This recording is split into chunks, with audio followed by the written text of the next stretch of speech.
Los traspasos en los fondos de las AFP se desplomaron en 2022, anotando el menor número de movimientos desde el año 2017. Mientras el Fondo E se consolidó como el favorito de los afiliados, el Fondo A fue el que presentó más salida de los usuarios.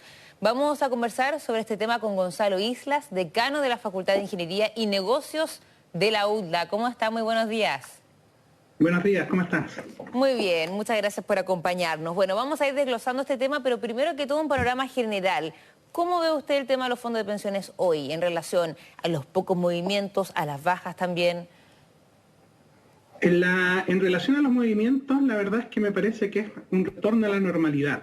Nosotros ¿Sí? durante algunos años tuvimos muchos movimientos motivados por estos sistemas de recomendación donde las personas de un mes a otro se cambiaban del fondo más riesgoso al menos riesgoso y 3 meses después volvían al más riesgoso, con bastante evidencia empírica que nos muestra que no tenía mayores resultados y que no necesariamente llevaba a mejoras en la pensión. Lo que tenemos hoy día más bien es un sistema, una normalidad donde los cambios son pocos, donde lo que ha habido es un retorno hacia ciertas condiciones más normales. La gente joven se tiende a centrar en los fondos más riesgosos, las personas de mayor edad en los fondos menos riesgosos. De hecho, hoy día los fondos que más afiliados tienen son los fondos intermedios, como el B y el C. Sí tenemos todavía un grupo de personas no menor, tenemos 150.000 personas de más de 50 años que están hoy día en el fondo A, el fondo más riesgoso. ¿Y eso es conveniente? Lo cual no es recomendable porque el fondo A, ¿cierto?, puede estar sujeto a fluctuaciones altas. De hecho, el año pasado el fondo A tuvo una rentabilidad bastante baja, ¿no? Tengo el número por acá, menos 22%. Cuando tú estás cercano a tu edad de pensionarte, tus fondos caen en un 20%, la verdad es que esa es una muy mala noticia. Pero con Para una persona joven es menos relevante porque eso se recupera en el tiempo. Pero si yo es el año en que me toca pensionarme y mi fondo cae en un 20%, la verdad es que eso implica una pensión de un 20% menor. Pero de todas formas, Por lo la gente tanto, más joven, Gonzalo, uno dice, bueno, tampoco quizás debería estar en el fondo A porque ya está presentando como números más negativos, ¿no? Lo que pasa es que la rentabilidad tenemos que mirarla siempre en el largo plazo. La inversión de los fondos de pensiones para una persona que está entrando a trabajar, que tiene 25 años, es una inversión a 40 años.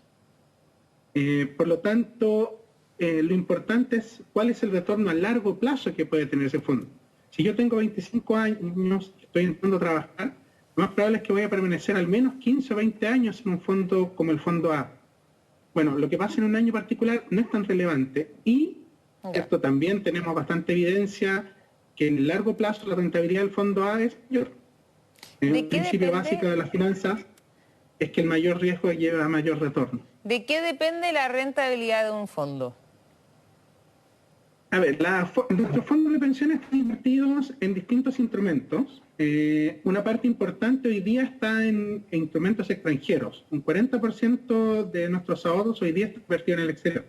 Y por lo tanto está muy influido por lo que está ocurriendo en la economía global.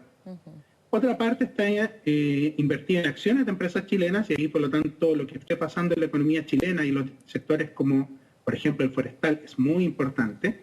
Y otra parte está en renta fija, en bonos de bancos, de empresas chilenas o del sector público. ¿Qué influye? Influye, por lo tanto, la economía global, influye lo que esté pasando con la tasa de interés e influye también lo que esté pasando con el dólar. Porque dado que nuestras inversiones están en el extranjero y están en dólares y nuestros fondos se calculan en pesos, los movimientos del dólar también indirectamente influyen en los fondos de pensión. Entonces no hay que ver esto de forma tan negativa, el hecho de que se haya bajado los movimientos. Dice usted que se está normalizando. Es una normalización. ¿Y por qué se normalizó? ¿Cree que es por el tema de las recomendaciones o porque la gente se dio cuenta que no funcionó mucho el tema de cambiándose? Hubo un cambio normativo en el que hizo la Superintendencia de Pensiones donde se les pusieron más exigencias a los asesores previsionales, que eran finalmente estas figuras de recomendadores. Y por lo tanto, eso llevó de alguna manera a que la industria de la recomendación se achicara, porque los hacía indirectamente responsables de sus recomendaciones. Claro. ¿Alguna recomendación para este año? Yo sé que es muy difícil proyectar lo que puede pasar en el 2023, ¿cierto? Muchas cosas pueden pasar a nivel internacional sobre todo, pero ¿hay alguna recomendación que usted nos puede hacer también como experto en relación a mantenerse uno en el fondo, qué hacer o cómo ve el tema de la rentabilidad? A ver, es difícil, más bien es imposible proyectar la rentabilidad, Súper porque difícil. estamos sujetos a un mundo de mucha incertidumbre. Si era difícil hace 5 años, hoy día claramente es más Sí. difícil. Mi recomendación es tratar de no dejarse llevar por las noticias de la rentabilidad del mes, porque muchas veces si reaccionamos a eso, generalmente lo que vamos a hacer es movernos de lo que le fue mal a algo que le va a ir mal ahora. Por ejemplo, si yo miro la rentabilidad del fondo A hoy día y veo que los últimos 12 meses tiene una rentabilidad negativa acumulada importante y decido cambiarme del fondo A, lo que estoy haciendo es haciendo esa pérdida, cuando es altamente probable que en los próximos años eso se recupere. Un ejemplo muy claro se da en el caso del fondo E. El fondo E el año 2021 tuvo una rentabilidad negativa del orden del menos 8%, ¿no? El número exacto me puedo equivocar. Y estaba, ¿cierto? Y me acuerdo haber sido entrevistado en ese momento, bueno, la gente debería cambiarse el fondo E, me decían, dado que le está yendo tan mal. No, porque si tú te cambias en ese momento, lo que estás haciendo es asumiendo toda esa pérdida. Bueno, ¿qué pasó el año 2022? El año 2022 el fondo E tuvo la rentabilidad más alta del sistema, recuperó esas pérdidas que habían ocurrido el año 2021. Aquellas personas que entonces saltaron del fondo E el año 2021 porque la rentabilidad había sido negativa, no pudieron, ¿cierto?, ser parte de esa ganancia de rentabilidad del año 2022. Entiendo que del total de los movimientos del año pasado, un 28% corresponden a traspasos, no entre los fondos, sino que a otras AFP. ¿Esas cifras están entre los rangos normales?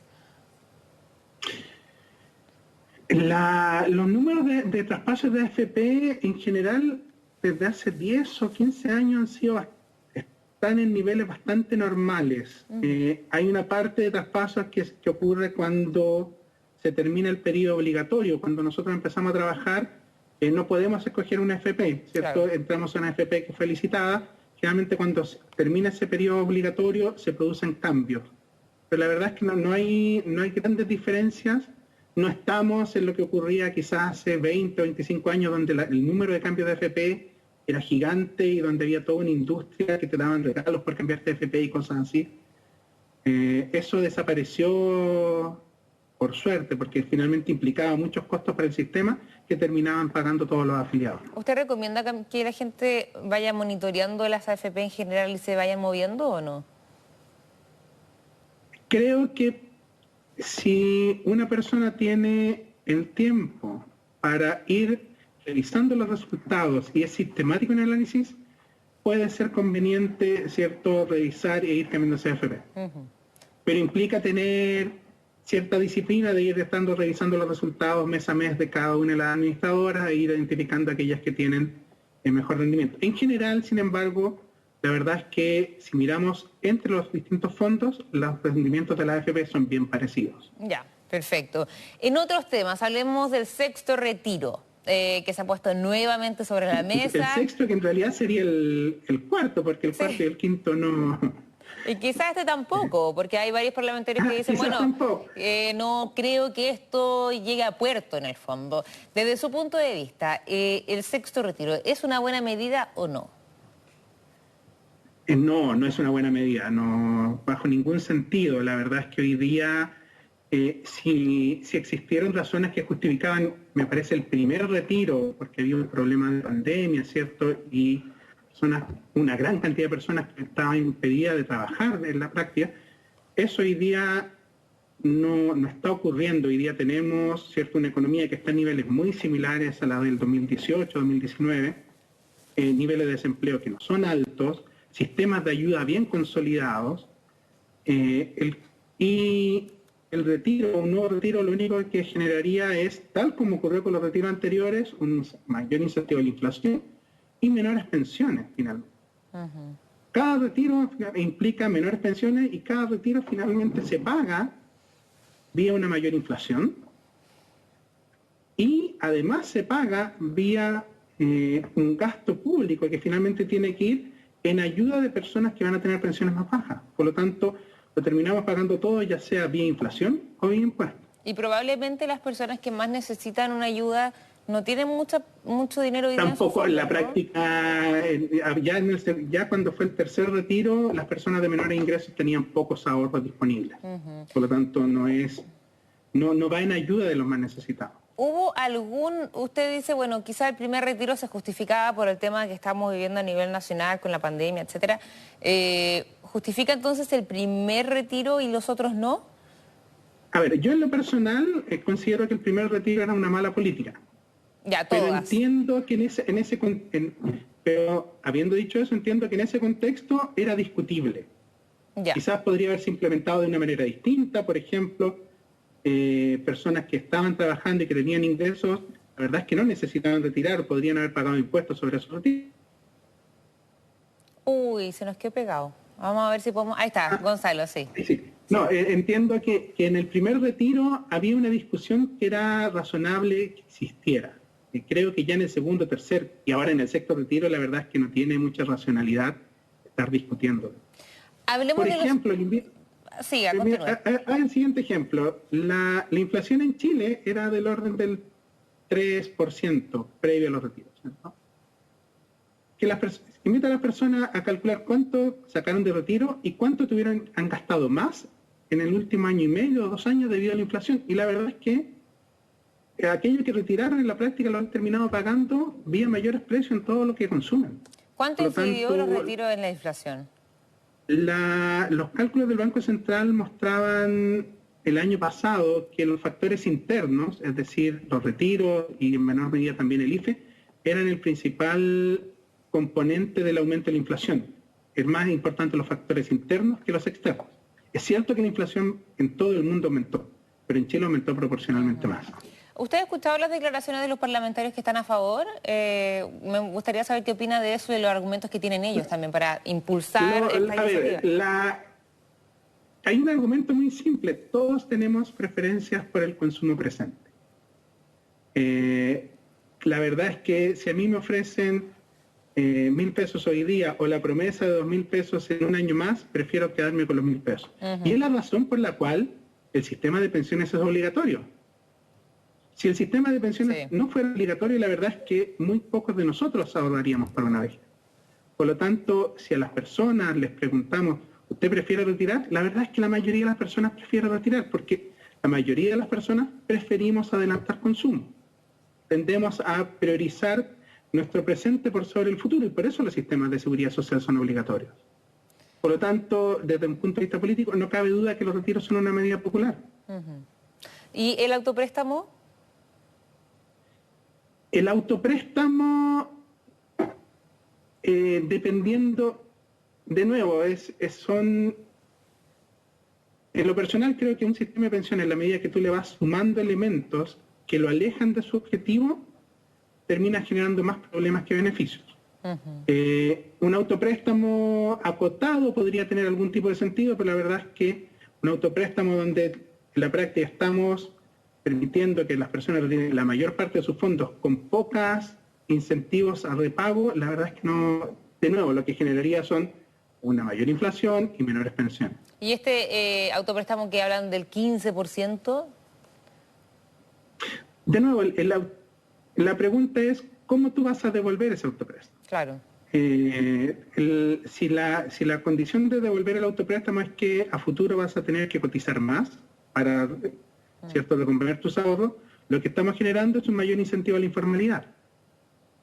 Y por lo tanto, si yo ahora tengo que cotizar un 20% en un 10% porque tengo que devolver el autopréstamo, lo más probable es que voy a tratar de buscar formas de no pagar, ya sea trabajando en forma informal, ya sea quizás hablando con mi empleador para declarar un sueldo menor, genera una serie de incentivos perversos que distorsionan el funcionamiento del sistema.